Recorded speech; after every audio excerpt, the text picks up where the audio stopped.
Hi guys, it's Sir Gemini here, our reader. So tignan natin kung anong reading mo for today. Just a reminder, this is a general reading, so this may or may not resonate with you, so don't take it personally.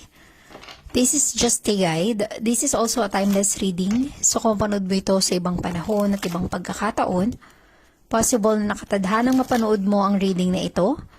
Maaring mga advice and messages na mapupull out natin ay makatulong sa iyong sitwasyon. Also, please like, share, comment, and follow my page for more videos like this. Give me your energy. Anong reading mo for today? Give me your energy.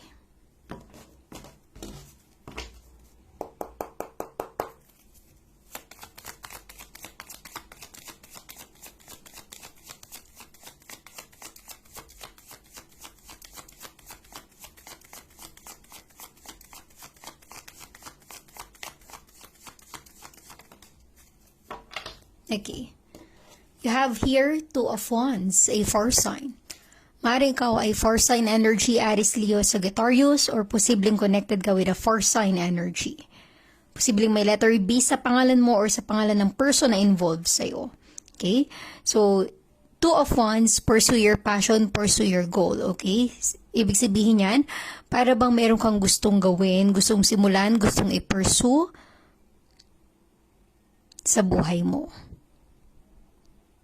Maaaring iba sa iyo may plano magtrabaho sa ibang lugar, sa ibang bansa.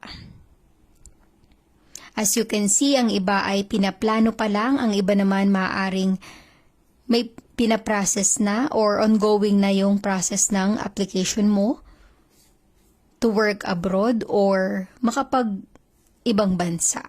Okay, I'm really getting the kind of energy na very fruitful. Ibig sabihin nito, etong plano mo or itong binabalak mo ay magbibigay ng makabuluhan sa buhay mo. Nakikita ko yung progress or improvement with this Two of Wands. Kung nakikita mo merong mga bunga, magandang bunga or outcome, ibig sabihin niya nagkakaroon ka ng progress sa buhay mo. Ibig sabihin niyan tama yung landas na tinatahak mo. Tama yung mga desisyon na ginagawa mo.